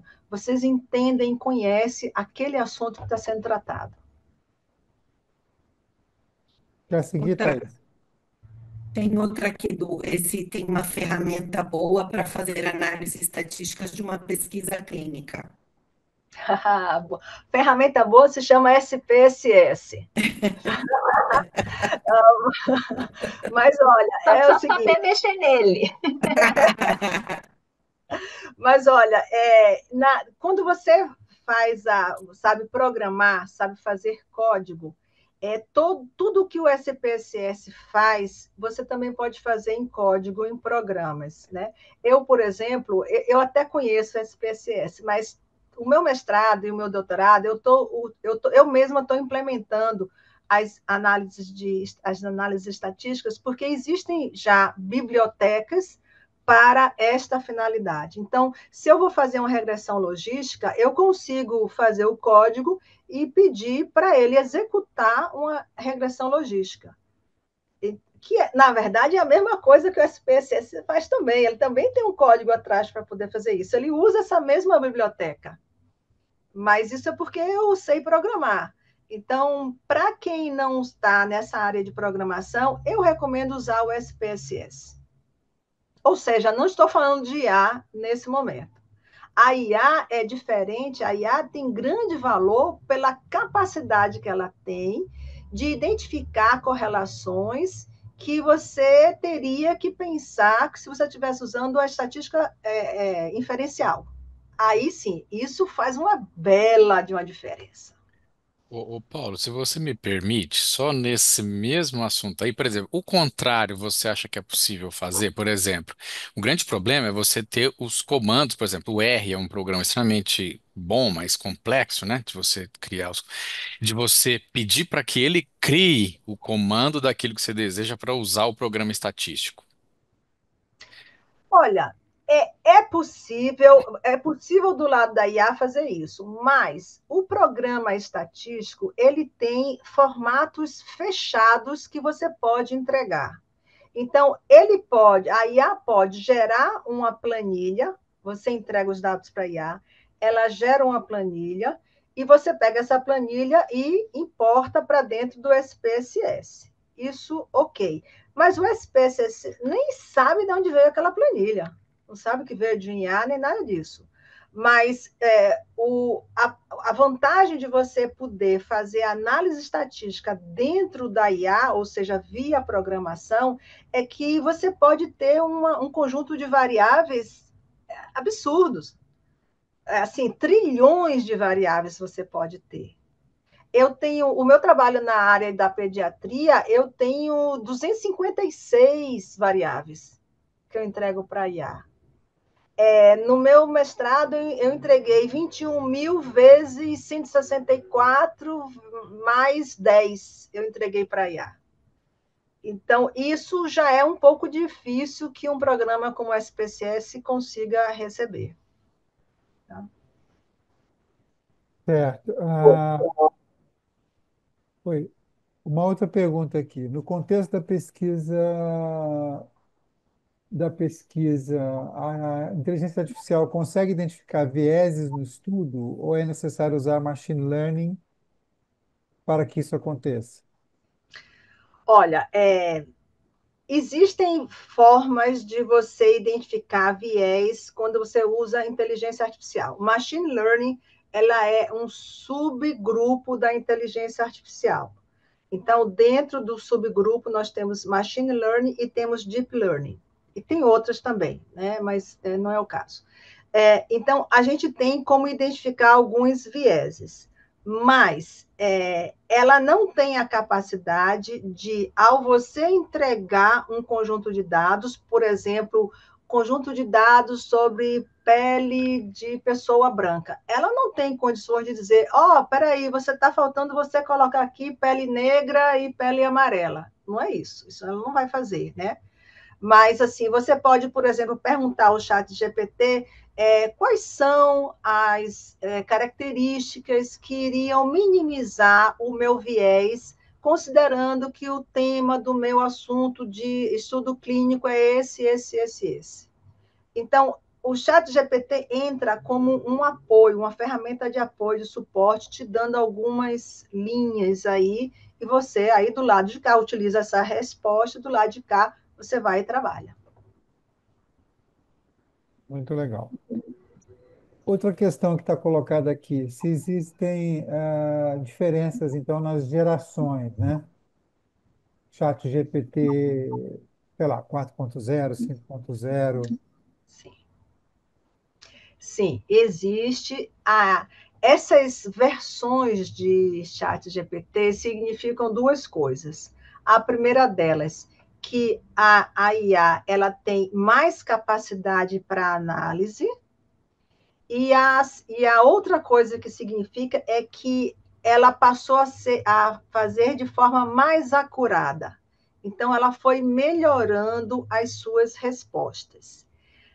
Existem muitas versões hoje em dia, mesmo se a gente ficasse só olhando o chat GPT, existem muitas versões do próprio chat GPT, e eu estou falando do chat GPT pago, tem o 4, tem 4O, tem o 4i, e a diferença está nesse conjunto de quantidade de informações que você pode entregar para ela e qual é a acurácia que ela te devolve.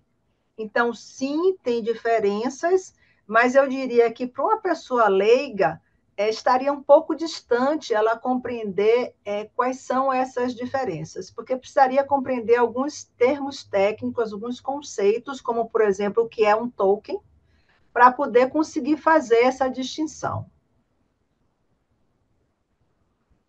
Eu pulei uma pergunta aqui. Acredita ser possível, ou sabe se já acontece, a IA inserida nos sistemas hospitalares para indicação de tratamento? Por exemplo, a IA identifica o caso a partir das evoluções, acessa o resultado da cultura e o antibiograma, que vai crescer uma bactéria, por exemplo, e qual medicamento é sensível, e já propõe a prescrição? Então, isso é o trabalho que a gente está fazendo na Clarity, né, para um hospital de Brasília, exatamente esse é o trabalho que a gente está fazendo. Mas, não falando da Clarity, existe sim, soluções, principalmente soluções fora do país, que faz exatamente isso. Eu dei um exemplo lá do IA Clinical, uma solução de fora do país que faz isso, e sim, é possível, né? Existe. Eu estou trabalhando numa dela e já tem também fora do país sendo aplicado. Tá. Tem o robozinho Laura, né, Marta, que foi treinado para identificar a sepse através de sinais de alerta de prontuários e já propor prescrição, né? Então, isso já existe, né? Isso já existe. Bem lembrado, doutora Thais. Uma vez eu tive numa palestra, eu palestrando e o Jaque, professor também palestrando, eu tive a oportunidade de conhecê-lo, e ele atua em hospitais de médio porte, e eles têm, né, uma história do porquê que ele entrou nisso, mas o robô Laura, ele vem também evoluindo bastante nessa parte. Ele não começou fazendo sugerindo, começou, na verdade, apenas tentando identificar se já estava no caminho do agravamento da sepse, mas hoje ele já consegue sugerir também. Muito bem lembrado. Obrigada, doutora Thais. A, Aqui a pergunta no contexto do controle da infecção hospitalar, há prompts específicos para análise de dados de infecção para perfil epidemiológico e microbiológico de um hospital? Como inserir esses dados para análise da IA, pela IA? Tá, aí tem algumas questões, mas depois eu falo das questões, mas antes disso é o seguinte, existir um prompt pronto é alguma coisa assim um pouquinho complicada no sentido em que você tem que descrever qual é o cenário com o qual você quer trabalhar. E fazer isso seguindo aquelas sugestões que eu dei aqui, de dicas de uso. Então, você vai lá interagindo, você mesmo vai escrevendo, você vai analisando as respostas da IA, depois vai fazendo as melhores, e você vai, e aí você chega num certo momento que você vai ter o seu prompt ideal. Então, é você quem vai fazer isso. O seu prompt ideal que você fez por exemplo, no chat GPT, sugiro que você pegue aquele prompt ideal e você use em outras também. Veja as respostas e pegue o melhor de tudo. Esse é o primeiro ponto. Mas o que eu queria comentar sobre essa pergunta é o seguinte: lembrar que quando você sobe os seus dados para uma IA que é pública, os seus dados também ficam públicos.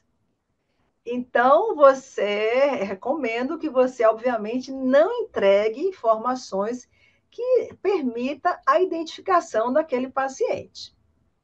Quando você desenvolve a sua solução de IA, passando por todo aquele processo de identificar o problema, identificar a técnica, pegar os dados, organizá-los, treinar e depois validar, e aí depois ter uma IA pronta, ali você está usando uma infraestrutura que é sua, que está protegida por você. Então, ali aí você coloca todos os dados que você quiser. Então, muito importante fazer essa distinção entre o que você vai colocar numa IA que é pública e a IA que é a sua e que você, portanto, está protegendo.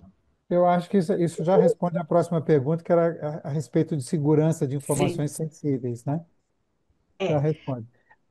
mas tem um complemento que eu quero dar, assim, a gente, dentro da Clarity, nós levamos segurança da informação muitíssimo a sério. E independente de usar IA ou não usar IA, tá bom? A gente está falando sobre dados que são trafegados e são dados sensíveis, com ou sem IA.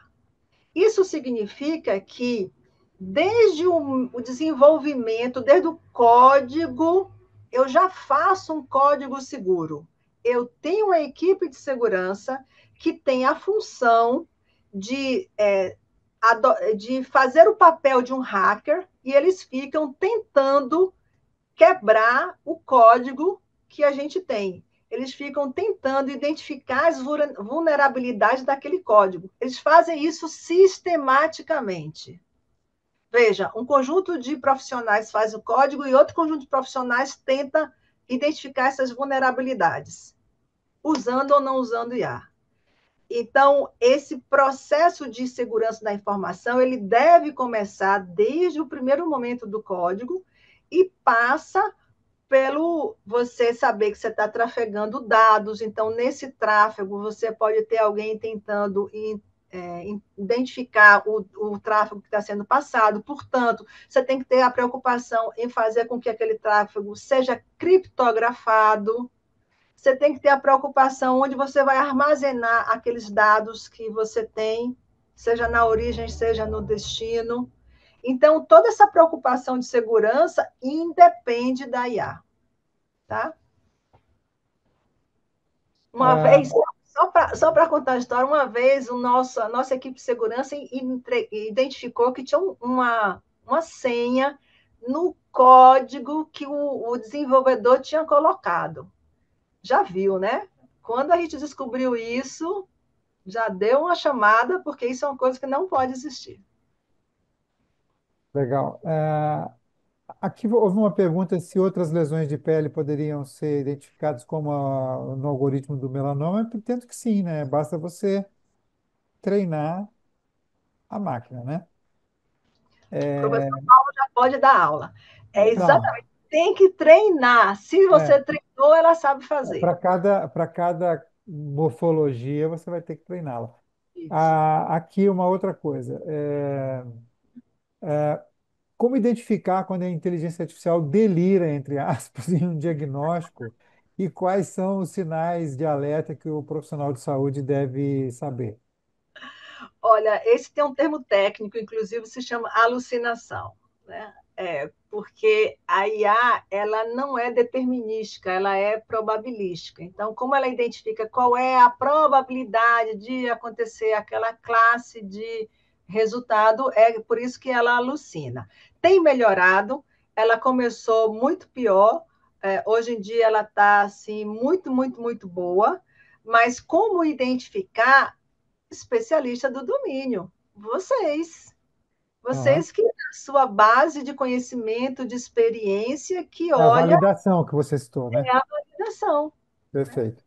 Não, e tem uma coisa também. Se você está querendo, por exemplo, entre aspas, fazer uma análise de um caso, você precisa criar um prompt bem adequado para que ela possa te responder o mais próximo possível e não alucinar, digamos assim, né? Isso, Então, eu perfeito. acho que aí vai dos dados que você vai passar, né?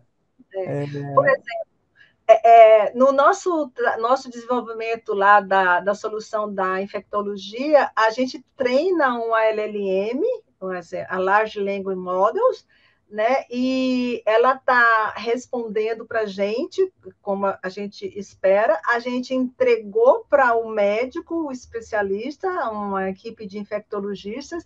Eles disseram sim, está ok, identificou corretamente, deu a orientação correta, sugeriu a forma como é correta, e isso volta para a gente e a gente já fala assim, então tá bom, então tá ok, os parâmetros estão todos ajustados, está dando a resposta certa, então ok, então seguimos para frente. É assim que funciona. A colega pergunta se é possível utilizar machine learning para prever outras epidemias ou pandemias. Sim, é possível desde que tenhamos dados.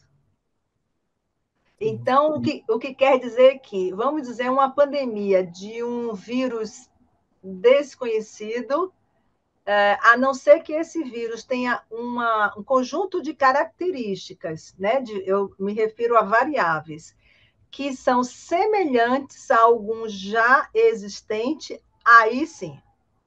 Mas se for uma coisa completamente nova, sei lá, o marciano resolveu descer na Terra e veio com ele um vírus que ninguém nunca viu, aí não. Uma outra pergunta aqui, se as perguntas devem ser feitas no chat GPT ou nas outras ferramentas que você citou, que são digamos, as capas?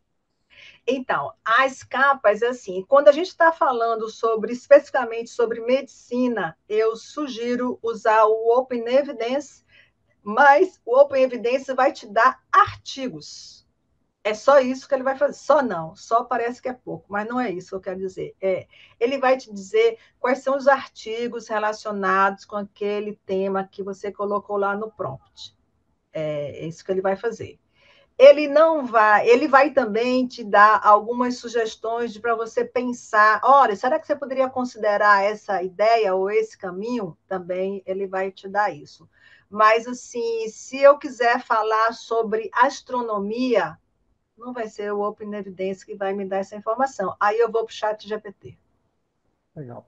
Aqui tem duas perguntas, acho que tem a ver uma coisa com a outra. Uma é, talvez, pegar Big Data de notificações de doenças, e trabalhar isso, e a outra é a utilidade em saúde pública, né, da IA. Com certeza, né? Informatização de sistemas no país. Eu entendo que sim, né? Claro que teria grandes perspectivas, né?